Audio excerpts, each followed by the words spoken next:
بھی ٹوٹ گئی، وہ آخری جو ہے ضرب مسلمانوں پر لگی. اور پھر اب یہ چوتھے دور کی طرف جو ہے وہ پانچواں دور، ایک تو نبی صلی اللہ علیہ وسلم کا تھا نا، تو یہ پانچواں دور یعنی آپ صلی اللہ علیہ وسلم کا دور مبارک، اس کے بعد خلافت راشدہ، اس کے بعد کاٹ کھانے والی ملوکیت، پھر چوتھا دور جو ہے وہ کلونیل پاورز کا، جابر حکمران، اور اب انشاءاللہ تعالی اسلام کی نشت ثانیہ کی طرف جو ہے وہ تقریباً آغاز ہو چکا ہے اور کتاب و سنت کی دعوت پھیلنا شروع ہو گئی ہے. تا وقت ہے کہ سیدنا امام مہدی، جن کے بارے میں اہل سنت اور اہل تشیع دونوں کے ہاں احادیث ملتی ہیں، مسند امام احمد میں، سنن نبی داؤد میں صحیح سند کے ساتھ، کہ قیامت اس وقت تک قائم نہیں ہوگی جب تک کہ میری بیٹی فاطمہ کی اولاد میں سے میرے نام پر یعنی محمد مہدی ایک شخص نہ پیدا ہو جائے کہ اللہ تعالیٰ اس کے ذریعے پوری دنیا کو انصاف سے بھر دے گا. امام محمد مہدی رضی اللہ تعالیٰ. 16ویں حدیث جامعہ ترمذی اور سنن نبی داؤد میں، اور یہ کریٹیکل حدیث ہے. ترمذی کا نمبر 2226 اور سنن نبی داؤد کا 4646. جو میں نے کہا تھا خلافت علی منہاج النبوہ 30 سال رہے گی، یہ وہ ہے کہ سیدنا سفینہ جو نبی صلی اللہ علیہ وسلم کے آزاد کردہ غلام تھے، انہوں نے کہا کہ نبی صلی اللہ علیہ وسلم نے فرمایا کہ میرے بعد خلافت 30 سال تک رہے گی. پھر انہوں نے اپنے شاگرد کو کہا کہ گن، ابو بکر کے 2 سال، عمر کے 10 سال، عثمان کے 12 سال اور علی کے 6 سال، یہ کل ہوئے بیٹا 30. یہ بریک اپ بھی انہوں نے بتایا سنن ابی داؤد کے اندر. اور پھر آپ صلی اللہ علیہ وسلم نے فرمایا کہ ان 30 سالوں کے بعد اللہ تعالیٰ جسے چاہے گا اپنا ملک عطا فرمائے گا، نہیں خلافت نہیں ہوگی، وہ بادشاہت عطا فرما دے گا. تو ابو داؤد کے آگے الفاظ یہ ہیں کہ وہ شاگرد کہتا ہے سفینہ رضی اللہ تعالیٰ عنہ سے کہ یہ بنو امیہ کے لوگ تو کہتے ہیں حضرت علی علیہ السلام تو خلیفہ ہی نہیں ہے.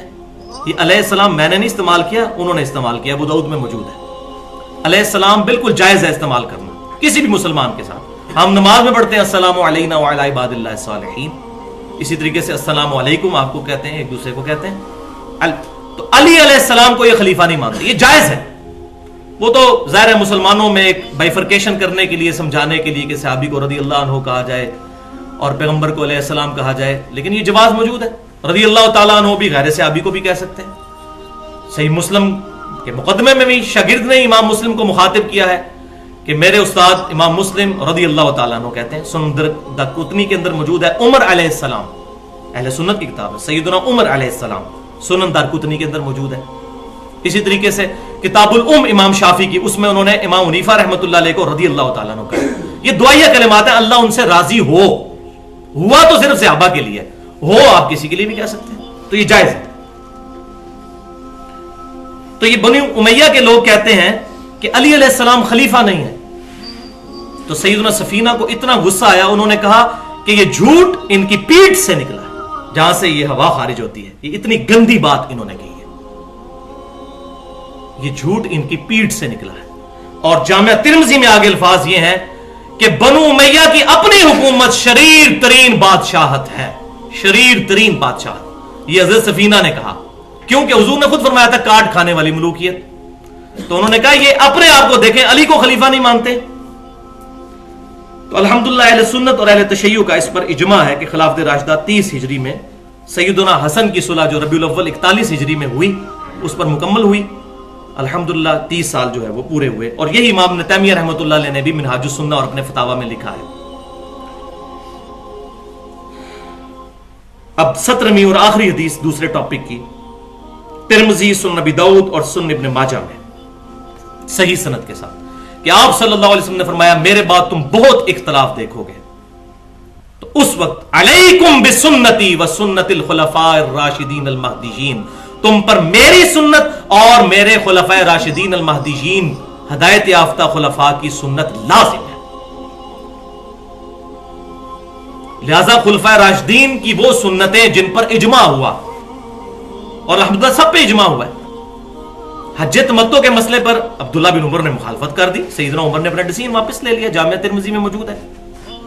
تو خلفاء راشدین کی سنت، تمام صحابہ کی نہیں، خلفاء راشدین، کیونکہ ان کی کوئی بھی بات ہوگی پبلکلی رپورٹ ہوگی، تو غلطی کوئی دیکھے گا تو وہ پوائنٹ آؤٹ کر دے گا. تو خلفاء راشدین کی سنت بیسیکلی وہ اجماع بن جائے گا امت کا، اور اجماع الحمدللہ حجت ہے. اس میں میری پوری گفتگو ہے، مسئلہ نمبر 31 کے نام سے اہل سنت پاک .com پر 40 منٹ کی اجماع کی حجیت اور اس کی 17 مثالیں الحمدللہ. تو لہٰذا سیدنا عمر فاروق رضی اللہ تعالیٰ عنہ کی سنت کہ تراوی کو جماعت کے ساتھ پورا مہینہ پڑھنا جائز ہے. جائز کا لفظ یاد رکھیے گا, افضل نہیں ہے, جائز. اس پہ اجماع ہوا ہے اور الحمدللہ اجماع کی برکت یہ ہوتی ہے کہ شریعت سازی نہیں ہوتی. اگر یہ اجماع ہو جاتا نا یہ ضروری ہے, پھر بڑی خطرناک بات, وہ اجماع ہو ہی نہیں سکتا. تو اس میں میری پوری گفتگو ہے مسئلہ نمبر 20 کے نام سے اہل سنت پاک .com پر, تقریباً پونے گھنٹے کی.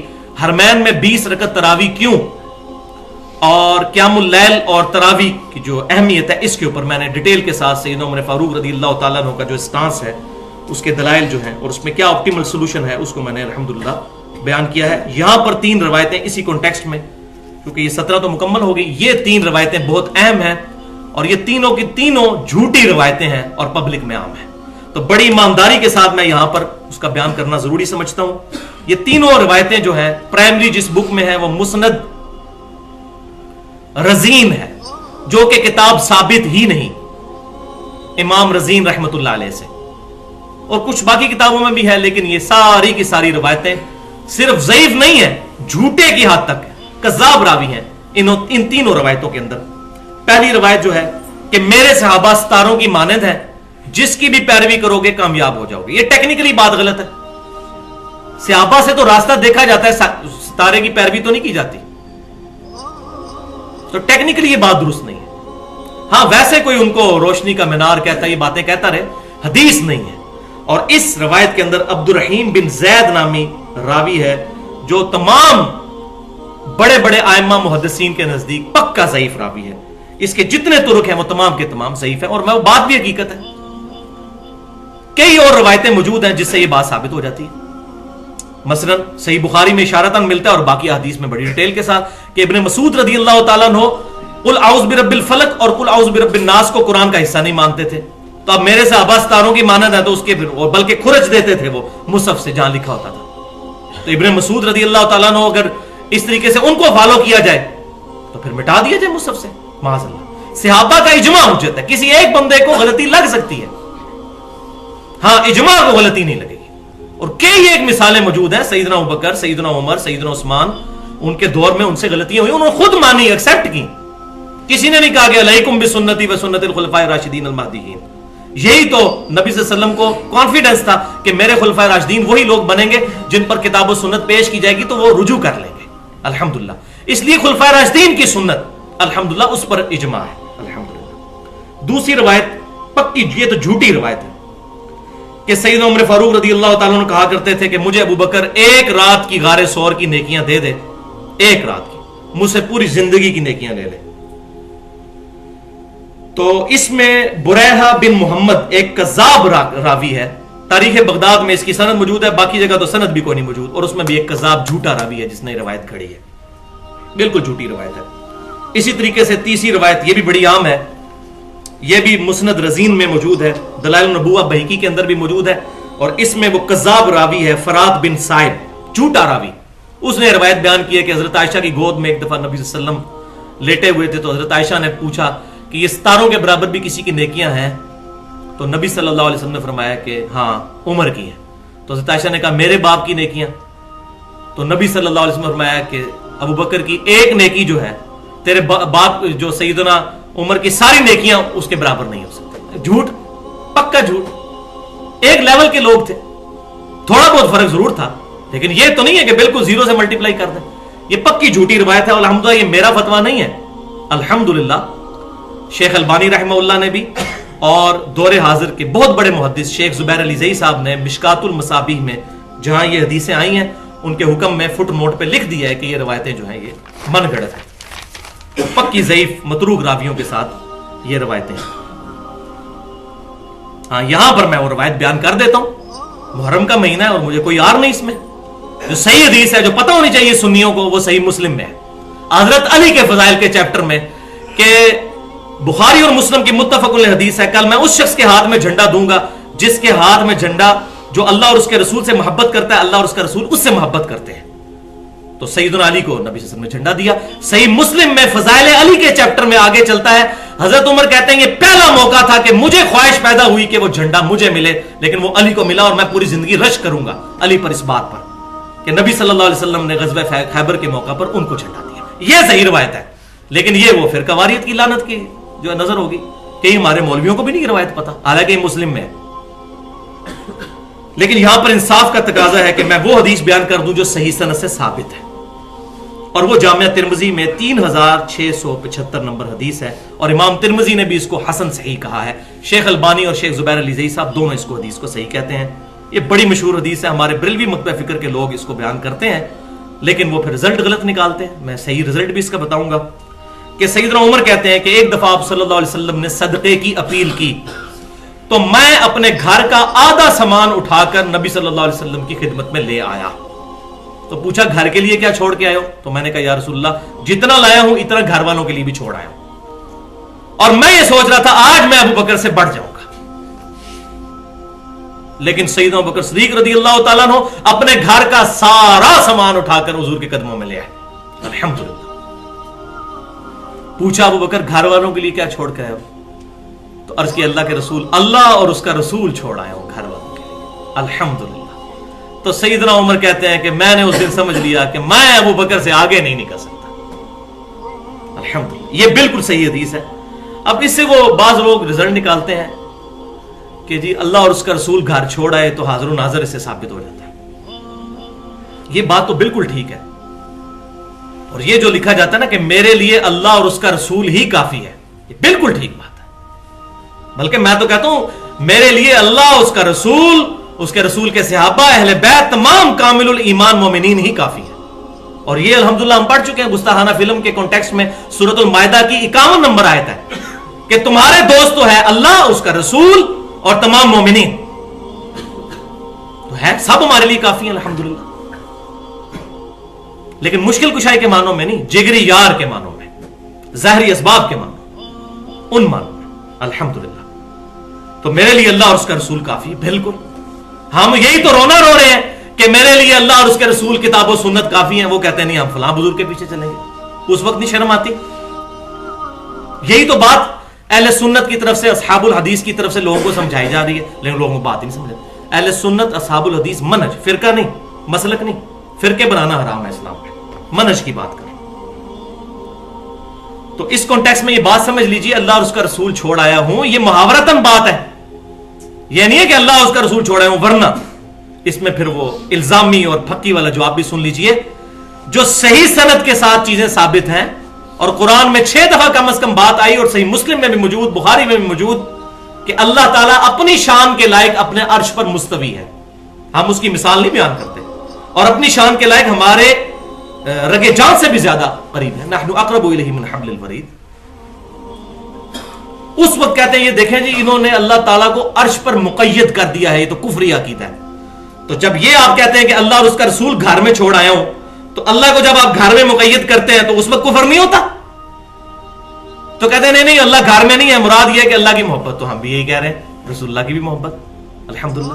اور اس پہ میں نے وہ گفتگو کی ہے جس پہ میں نے جو ہے وہ سیلفیوں کا بھی رد کیا ہے. یہ بھی آج ٹرم نہیں سن لیں, میں نے ڈیوائز کی ہے. ایک ہوتے ہیں سلفی. سلفی وہ ہوتے ہیں جو کتاب و سنت کو صحابہ, تابعین اور تبع تابعین کے فہم پہ مانتے ہیں. غیر مقلد نہیں ہوتے, وہ نہ مقلد ہوتے ہیں, بلکہ صحابہ, تابعین, تبع تابعین کا اجماعی فہم لیتے ہیں. اور ایک ہوتے ہیں سیلفی, سیلف سٹارٹ, اپنی مرضی سے قرآن حدیث سے رزلٹ نکالے. کبھی داڑھی والی حدیث بخاری کی دیکھ لی, کہا جی عبداللہ بن عمر نے بدعت کی ہے مٹھی کے بعد کاٹ کے. لعنت تو ایسے بندے پہ جو یہ بات کرتا ہے, ان کو فہم ہی نہیں پتا کتاب و سنت کا فہم کیا ہے. بخاری مسلم کی وہ حدیث کیوں بھول جاتے ہیں کہ داڑھیوں کو رنگو, یہود و نصارہ کی مخالفت کرو. تو اپنے مولویوں کی جن کی چٹی داڑھی ان کو کہیں یہ حرام کام کر رہے ہیں. کہتے ہیں نہیں وہ صحابہ رنگتے نہیں تھے. تو صحابہ کا فہم یہ ہے کہ رنگنا افضل ہے. تو ادھر بھی بھائی مٹھی سے بڑھانا افضل ہے, وہ بھی اس کے لیے جو کہ حضور نے نہیں کٹوائی. اور اگر کوئی چاہتا ہے حضور سے لمبی داڑھی نہ ہو تو وہ اتنی رکھے. حضور کی تو داڑھی یہاں تک تھی, یہ تو جھوٹ ہے کہ سینہ بھرتی تھی. میں نے حدیث بھی بتا دی الحمدللہ. میرا پورا لیکچر ہے, اور بڑے بڑے علماء اہل حدیث نے توبہ کی ہے, کانوں کو ہاتھ لگائی ہے, بڑے بڑے محققین نے وہ لیکچر 1 گھنٹے کا میرا مسئلہ نمبر 33 کے نام سے داڑھی کی اہمیت, اس کی فضیلت اور اس کی مقدار کا بیان الحمدللہ. تو اس میں میں نے دونوں ایکسٹریم رائے جو ہیں وہ شیخ البانی کی رائے ہے کہ مٹھی کے بعد کاٹنا واجب ہے، اور اس کے برعکس کئیوں کی رائے ہے کہ مٹھی کے بعد نہ کاٹنا واجب ہے. یہ دونوں ایکسٹریم رائے، تو میں نے حق بات الحمدللہ اس میں بیان کی. تو اسی طریقے سے مسئلہ نمبر 41 میں بھی میں نے سلفی منہج کو بیان کیا ہے، کتاب و سنت. سیلفیوں کا رد کیا، جو سیلف سٹارٹ اپنی مرضی سے رزلٹ کا، سیلفیوں کا رد کیا ہے. وہ ہے نور من نور اللہ، وحدت الوجود اور علم الکلام. اسماء و صفات پر اس طرح کی گفتگو آپ کو کہیں نہیں ملے گی انشاءاللہ تعالی. فرقہ واریت کی لعنت سے بالا تر ہو کر اسماء و صفات کا مسئلہ جو ہے وہ میں نے سمجھایا ہے. نور من نور اللہ، وحدت الوجود اور علم الکلام. الحمدللہ 1 گھنٹے کی گفتگو ہے مسئلہ نمبر 41 کے نام سے اہل سنت پاک.com پر. اب آ جائیے اس کے آخری حصے کی طرف، اور یہ انشاءاللہ تعالی 20 منٹ کے اندر مکمل ہو جائے گا، اور وہ ہے 12 صحیح الاسناد حدیث کی روشنی میں کنکلوڈنگ گفتگو کہ سیدنا عمر فاروق رضی اللہ تعالیٰ عنہ کی اللہ اور اس کے رسول صلی اللہ علیہ وسلم کے ساتھ محبت کیا تھی. 6 حدیثیں اس پر ہیں، اور پھر 6 حدیثیں ہیں 5 جید صحابہ اکرام علیہم رضوان کا فتویٰ سیدنا عمر کی شان میں. الحمدللہ. لیکن ایک دفعہ دروشی پڑھ لیجئے. اللہم صلی علی محمد وعلی آل محمد کما صلیت علی ابراہیم وعلی آل ابراہیم انک حمید مجید. اللہم بارک علی محمد وعلی آل محمد کما بارکت علی ابراہیم وعلی آل ابراہیم انک حمید مجید. بھائیو 20 منٹ اور قربانی کر لیجئے. یہ کنکلوڈنگ گفتگو ہے، اس کے بغیر اٹھنا جو ہے بدبختی ہے. اور یہاں پر جتنے یہ 80-90 کے قریب لوگ موجود ہیں، یہی بات الحمدللہ اگر حق کے ساتھ دوسروں تک پہنچا دیں تو انشاءاللہ تعالی صحیح منہج لوگوں میں عام ہو جائے گا. تو پہلی حدیث ہے صحیح بخاری سے، بہت کریٹیکل حدیث ہے، اور سورۃ الحجرات صحیح بخاری میں سورۃ الحجرات کی تفسیر کا جو چیپٹر ہے اس کے اندر یہ موجود ہے حدیث، کتاب التفسیر چیپٹر. عبداللہ بن ابی ملیکہ رحمت اللہ علیہ تابعی کہتے ہیں قریب تھا کہ اس مخلوق میں 2 بہترین لوگ برباد ہو جاتے، جبکہ انجامے میں انہوں نے رسول اللہ کے حضور اپنی آوازیں بلند کر لیں، اور وہ 2 تھے ابو بکر اور عمر رضی اللہ تعالیٰ عنہ. پھر انہوں نے آگے حدیث یہ بخاری کی بیان کی کہ ہوا یہ کہ نبی صلی اللہ علیہ وسلم کے پاس ایک وفد آیا. جب وہ وفد جانے لگا تو آپ صلی اللہ علیہ وسلم کی یہ مبارک عادت تھی کہ ان میں سے کسی ایک کو ان کا امیر بنا دیا کرتے تھے. تو سیدنا ابو بکر صدیق رضی اللہ تعالیٰ عنہ نے مشورہ دیا کہ فلاں شخص کو امیر بنائیے. تو سیدنا عمر نے کہا نہیں یا رسول اللہ یہ نہیں، یہ مناسب ہے. اس میں سیدنا ابو بکر اور عمر کے درمیان اختلاف ہوا، اور آپس میں تلخ کلامی میں ان کی آوازیں حضور صلی اللہ علیہ وسلم کی بارگاہ میں بلند ہو گئیں، اور اللہ کی طرف سے گاڑا فتویٰ آ گیا. یا ایھا الذین آمنوا لا ترفعوا اصواتکم فوق صوت النبی. اے ایمان والو، نبی صلی اللہ علیہ وسلم کی آواز سے اپنی آواز کو بلند نہ کرنا، تمہارے اعمال برباد کر دیے جائیں گے اور تمہیں